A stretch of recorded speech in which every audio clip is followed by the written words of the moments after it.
नमस्कार, अवतार मीडिया में आपका स्वागत है। मैं अनिल सम्राट। आज के इस विशेष कार्यक्रम में हम बात करेंगे पीएम नरेंद्र मोदी को लेकर, भविष्यवाणी को लेकर और बिहार के सीएम नीतीश कुमार के तीसरे मोर्चे की तैयारी की।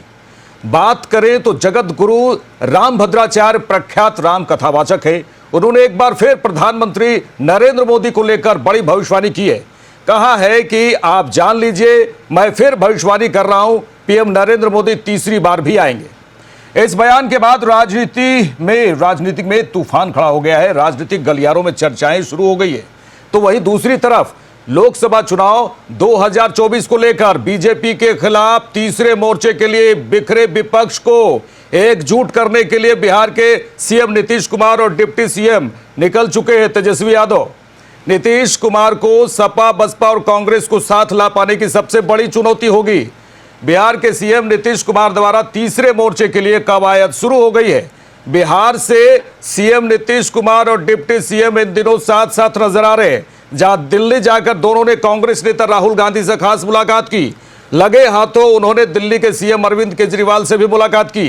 फिर यूपी जाकर सपा नेता अखिलेश यादव से बातचीत की। इसके बाद बंगाल जाकर बंगाल के सीएम ममता बनर्जी से भी तीसरे मोर्चे को लेकर चर्चा की है। सभी नेताओं से मिलकर नीतीश कुमार ने गठबंधन के आकार पर चर्चा की है। इसका आकार क्या होगा और इसमें किसे साथ जोड़ना है, यह भी बताया जा रहा है कि दिल्ली में जल्द ही सभी नेता मिलेंगे, विपक्षी नेता मिलेंगे और गठबंधन के स्वरूप पर चर्चा करेंगे।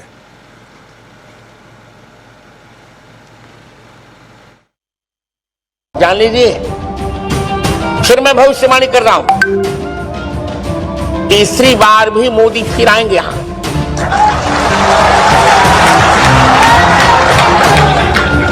और अब की बार बहुत बड़े बड़े काम होने। जान लीजिए, फिर मैं भविष्यवाणी कर रहा हूं, तीसरी बार भी मोदी फिर आएंगे यहां।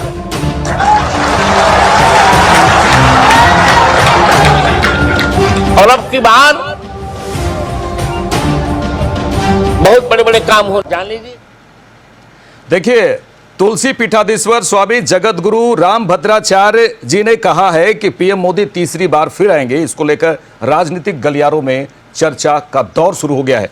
हमारे साथ दिव्यानंद स्वामी जी महाराज धर्मगुरु रांची से जुड़ रहे हैं और जिनसे हम जानना चाहेंगे कि जिस तरह से राजनीतिक गलियारों में इस तरह के भविष्यवाणी की बात अगर आती है तो ये भूचाल आ जाता है।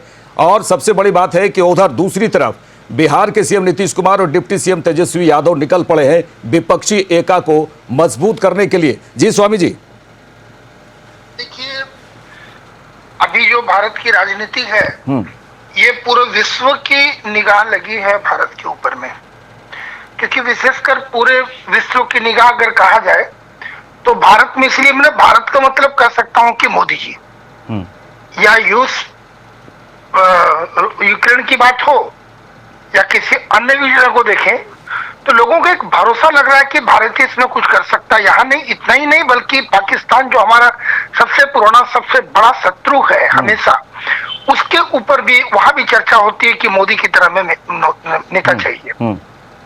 2 टर्म में मोदी जी ने दिखलाया। देखिए, मैं सबसे पहले एक ज्योतिषी भी हूँ, एक संत हूँ और मैं एक भारत का नागरिक भी हूँ जी।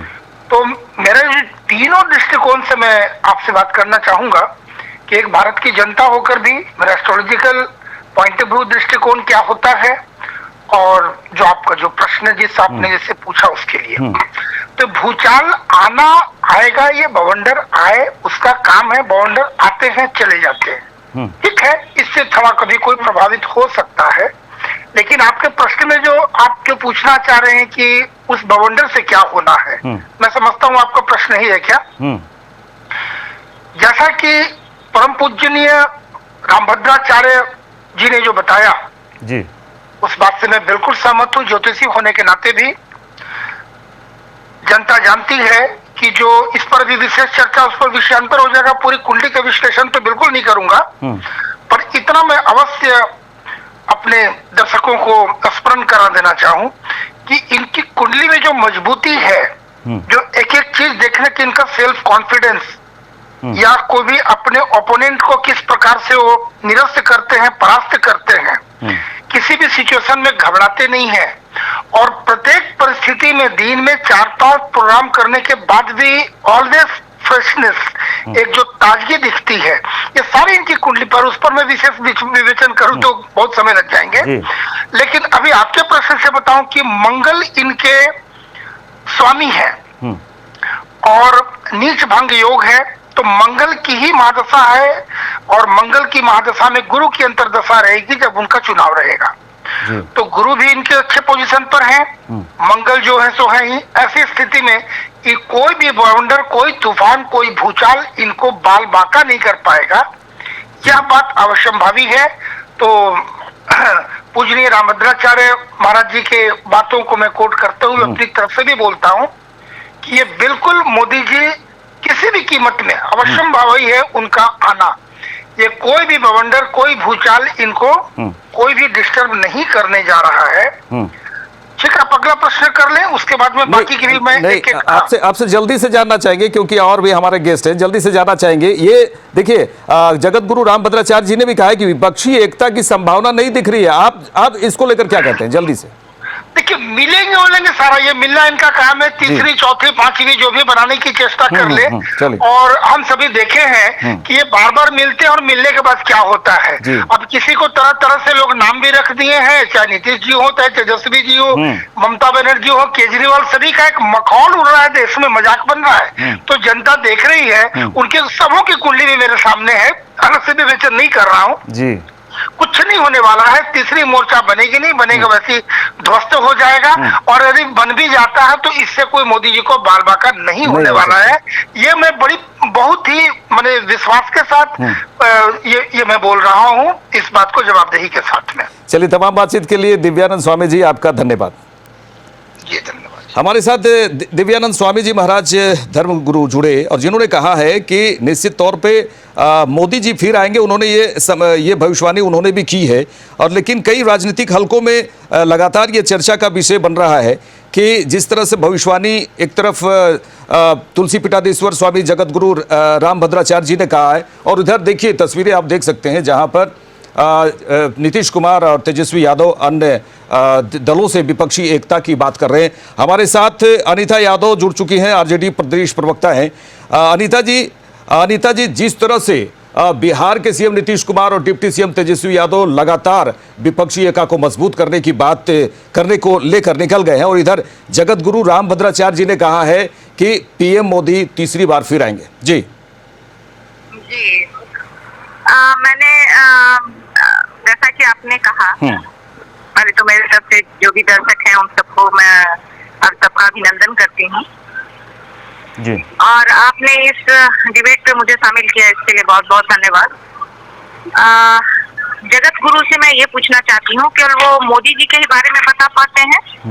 अगर इतना सटीक उनका की भविष्यवाणी है या इतना वो भविष्य के बारे में जानते हैं, तो भारत से जब भी विपत्ति आती है वो पहले से सतर्क क्यों नहीं करते?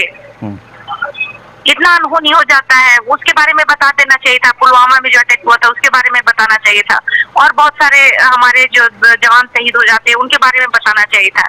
चाइना सीमा पे अरुणाचल तक अतिक्रमण कर लिया, उसके बारे में उनको भविष्यवाणी करनी थी, है ना? तो इन सब बारे मतलब बच्चियों का रेप हो जाता है, उसके बारे में वो भविष्यवाणी नहीं करते, सिर्फ मोदी जी के बारे में ही भविष्यवाणी करते हैं। ये सब बातें मैं क्या कहूँ जी अनीता जी, 2014 में भी उन्होंने भविष्यवाणी की थी, 2019 में भी उन्होंने मोदी जी को लेकर की थी। वो बहुत सारे लोग बहुत सारी भविष्यवाणियां करते हैं, है ना? तो मैं यही कर रही हूँ कि उनकी भविष्यवाणी केवल पीएम मोदी को लेकर के है। अच्छा, ये बताइए, जो विपक्षों सुरक्षा की बात है तो वहाँ पे वो भविष्यवाणी नहीं करते, बड़ी दुर्भाग्य की बात है। बेटियों की सुरक्षा की बात होती है, वहाँ उनकी भविष्यवाणी काम नहीं करती। अनीता जी, विपक्षों को एकजुट करने के लिए जो मुहिम छेड़ दी है नीतीश कुमार और तेजस्वी यादव आगे बढ़े हैं, इसका क्या तीसरे मोर्चे की किस तरह से संभावना आप देख रहे हैं? जी संभावना है, और इस बार हमारे विपक्ष की जो एकता है और तीसरे मोर्चे की जो महागठबंधन की जो ताकत है वो निश्चित तौर पर भारत में परचम लहराएगी और हमारी सरकार बनेगी। मतलब 2024 की लोकसभा चुनाव को लेकर जो है आप लोग बिल्कुल देखिए, हम लोगों को नहीं, जनता अब कितने दिन समय देगी, ठीक है ना। मोदी जी का रोना धोना पिटना और जुमलेबाजी, 15 लाख काला धन और भी न जाने कितने सारी जो जुमला था उनका, है ना। किसानों के डबल आए और बेटियों की सुरक्षा, 2 करोड़ रोजगार, वो सभी जनता देख चुकी है ना। तो हमारी तो एक तो मजबूती है ही, विपक्षी एकता बहुत मजबूती से काम करेगी इस पे। तेजस्वी जी हैं, लालू जी के निर्देश पे जिस तरह से काम हो रहा है, तेजस्वी जी हैं, नीतीश जी हैं, बाकी विपक्षी दल भी एक हो रहे हैं इस, और सभी को समझ में आ रहा है कि देश बचाना है तो मोदी को भगाना है, चलिए तमाम जी चलिए तमाम बातचीत के लिए अनीता जी आपका धन्यवाद। हमारे साथ आरजेडी प्रदेश प्रवक्ता अनीता यादव जुड़ी, जिन्होंने कहा है कि बीजेपी भगाना है और देश बचाना है, और तमाम बातें उन्होंने कही है। और हाँ, और ये भी सबसे बड़ी बात ये भी है कि उन्होंने ये भी कहा है कि राम भद्राचार्य जी, जगत गुरु राम भद्राचार्य की भविष्यवाणी अन्य कोई बड़ी मामलों पर क्यों नहीं आता है, यहाँ पर सिर्फ मोदी जी के लिए क्यों आता है। हम बातचीत करेंगे, और भी लोग हैं हमारे साथ, हमारे और भी मेहमान हैं। लेते हैं यहाँ छोटा सा ब्रेक, जल्द लौटते हैं। ब्रेक के बाद आपका स्वागत है। अब लगातार बात कर रहे हैं कि बिहार के सीएम नीतीश कुमार और डिप्टी सीएम तेजस्वी यादव निकल पड़े हैं विपक्षी एकता को मजबूत करने के लिए। और इधर तुलसी पीठाधीश्वर स्वामी जगत गुरु राम भद्राचार्य जी ने कहा है कि पीएम मोदी तीसरी बार भी आएंगे, और उन्होंने ये भी कहा है कि विपक्षी एकता की संभावना नजर नहीं आ रही है। उन्होंने भविष्यवाणी भी कर दी है। अब आने वाले समय में क्या होगा वो तो समय ही बताएगा। लेकिन लोकसभा चुनाव 2024 लोकसभा चुनाव को लेकर तीसरे मोर्चे की तैयारी शुरू हो गई है। प्रदीप सिन्हा जुड़ चुके हैं, बीजेपी प्रदेश प्रवक्ता प्रदीप सिन्हा जुड़ चुके हैं। प्रदीप जी, तीसरे मोर्चे की तैयारी शुरू हो गई है 2024 को लेकर, क्या तैयारी है उन लोगों की? विपक्षी एकता को मजबूत कर पाएंगे? देखिए, आज जो विपक्षियों में हलचल दिखाई दे रही है जी, और एकजुटता के लिए जो प्रयास कर रहे हैं, तो देश के लोग इस बात को समझते हैं कि सभी अपने अपने स्वार्थ के कारण एकजुट होने की कोशिश कर रहे हैं।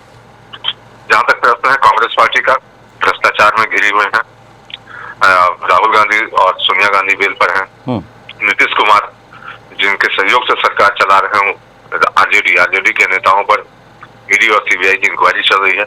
इसी तरह से आप देखेंगे कि तमाम विरोधी दल जो एकजुट होने की कोशिश कर रहे हैं, या तो व्यक्तिनिष्ठ पार्टियां हैं या परिवारवादी पार्टियां हैं। तो अब वो समय चला गया जब देश में परिवारवाद की पार्टी को प्रत्यय मिला करता था, और अब जनता ने मूड बना दिया कि नहीं, हमें तो विकास के साथ रहना है।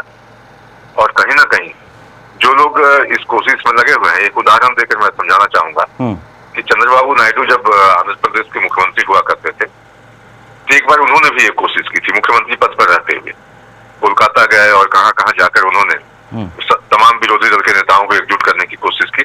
बहुमत की सरकार चला रहे थे अपने राज्य में, मुख्यमंत्री थे वो। लेकिन जब चुनाव हुए तो सिर्फ 3 एमपी बच गए उनके, और 30 या 31 उनके विधायक बचे, यानी सत्ता चली गई हाथ से। तो कहीं ना कहीं लोगों को ऐसा लगता है कि सेंट्रल गवर्नमेंट जो है आज नरेंद्र मोदी की अगुवाई में चल रही है, बढ़िया काम कर रही है, देश विदेश में जिस तरह से प्रतिष्ठा बढ़ रही है, तो भारत को इस रफ्तार को बनाए रखने की आवश्यकता है, क्योंकि कई आयाम हमको स्थापित करने हैं जो विकास के आप कह सकते हैं कि डेवलपमेंट के साथ साथ हमारे सुनहरे भविष्य का रास्ता तय करेंगे। प्रदीप जी, तो प्रदीप जी, 2 बयानों का हम जिक्र करेंगे। नीतीश कुमार लगातार कर रहे हैं कि देश को बीजेपी से मुक्ति दिलाना है, और उधर ममता बनर्जी जो है, बंगाल की सीएम ममता बनर्जी बोल रही हैं कि बीजेपी को जीरो में लाना है। जी, चलिए, सभी दल अपनी अपनी कोशिश कर रहे हैं। और जहां तक प्रश्न नीतीश कुमार का, हाँ, जब हमारे साथ गठबंधन में रहकर चुनाव लड़े तो 40 सीटें आई थी, और आज भी वो बड़ी पार्टी आरजेडी के समर्थन से सरकार चला रहे हैं, उसकी अगुवाई कर रहे हैं। तो खुद लंगड़ी सरकार चला रहे हैं और सपना देख रहे हैं, जिनका एक एमपी नहीं, वो सपना देख रहा है कि हम प्राइम मिनिस्टर बनेंगे। तो हास्यास्पद स्थिति है कि कहने को तो जुबान पर कुछ कहते हैं कि नहीं, मुझे तो प्रधानमंत्री नहीं बनना, लेकिन सबों को एकजुट करना है। अब उनकी स्वीकार्यता कितनी है, इस बात को आगे आने वाले दिनों में समझा जा सकता है, जब आप देखेंगे कि आप पार्टी अलग रूप में रास्ता तय कर रही है। उत्तर प्रदेश की सपा ने अखिलेश यादव ने स्पष्ट कर दिया कि हम कांग्रेस के साथ नहीं जा सकते। तो इस तरह से अलग अलग पार्टियों की अपनी रिजर्वेशन है कि कांग्रेस को लेकर सर्व स्वीकृति नहीं बनेगी। तो अब भारतीय जनता पार्टी तो यह मानती है कि एक तो जो इनका एका का प्रयास है वो सफल नहीं होने जा रहा, और कर भी लें वो जुबान होगी ना, तमाम दलों के सभी जो वरिष्ठ नेता हैं वो अपने आप को प्रधानमंत्री पद का दावेदार मानेंगे। और खिचखिच और लड़ाई तभी शुरू होगी कि इस गठबंधन का नेता कौन होगा।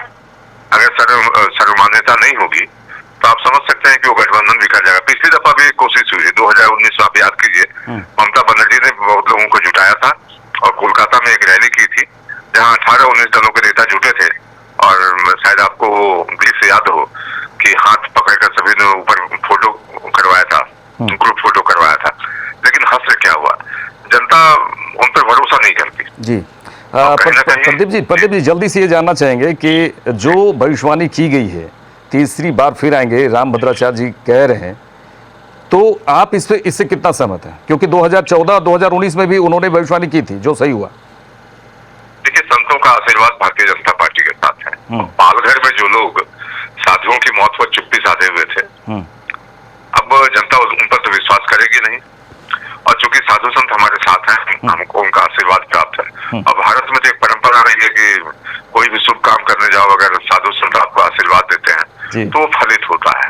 तो भारतीय जनता पार्टी आसानित है। चूंकि हम अध्यात्म को भी मानते हैं राजनीति में और उस रास्ते पर चलते हैं, तो भरोसा पूरा है कि जो लोग भी हमको आशीर्वाद देना चाहते हैं वो हमारे साथ बढ़िया सोचकर, देश का बढ़िया सोचकर और प्रधानमंत्री नरेंद्र मोदी के हाथों को मजबूत करने के लिए, चूंकि उनमें जो क्षमता है, जो विजन है उनका, उस पर भरोसा करके वो ये भरोसा जता रहे हैं। चलिए प्रदीप जी, आपका तमाम बातचीत के लिए धन्यवाद जी। नमस्कार जी।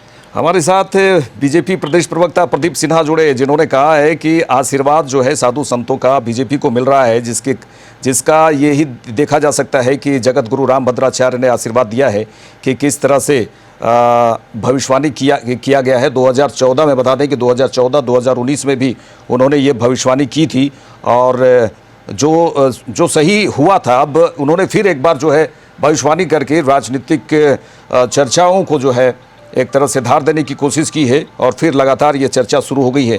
नीतीश कुमार जी कोई नया नहीं कर रहे हैं। उन्होंने ये कहा कि ये नया नहीं कर रहे हैं, पहले भी ऐसे गठबंधन बने, क्या हश्र हुआ सब जानते हैं। ये प्रदीप सिन्हा ने कहा है कि क्या हश्र हुआ ये सब जानते हैं।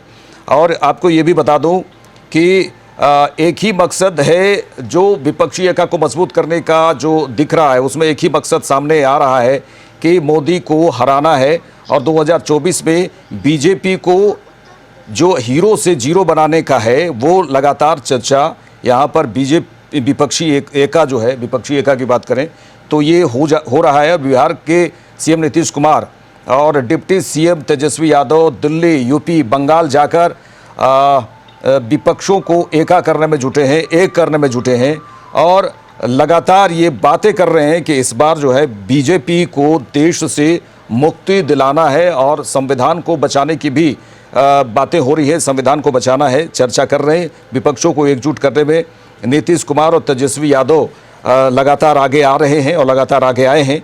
क्या सबसे बड़ी बात है कि क्या जनता तीसरे मोर्चे को स्वीकार कर पाएगी, क्योंकि तीसरे मोर्चे की तैयारी अब शुरू हो गई है। क्या जनता तीसरे मोर्चे को स्वीकार करती है, ये बड़ी बात है।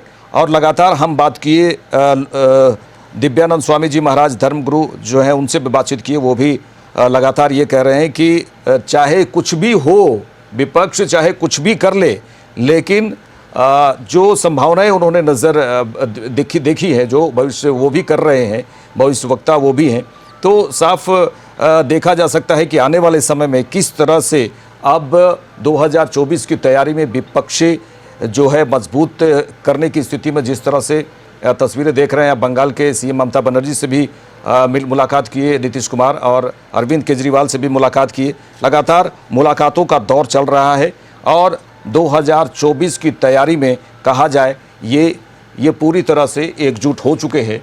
और सबसे बड़ी बात है कि बिहार के सीएम नीतीश कुमार और डिप्टी सीएम तेजस्वी यादव, आपको बता दें कि निकल पड़े हैं विपक्षी एकता को मजबूत करने के लिए। लेकिन क्या जनता नए गठबंधन को स्वीकार कर पाएगी? अगर सभी पार्टियों के दिग्गज नेता समझ भी गए तो क्या मोदी लहर के आगे जनता को नीतीश कुमार समझा पाएंगे?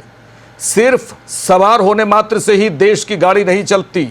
ध्यान दीजिएगा, जनता के हाथ में ही है देश की गाड़ी की चाबी। देखते रहिए रफ्तार मीडिया। नमस्कार।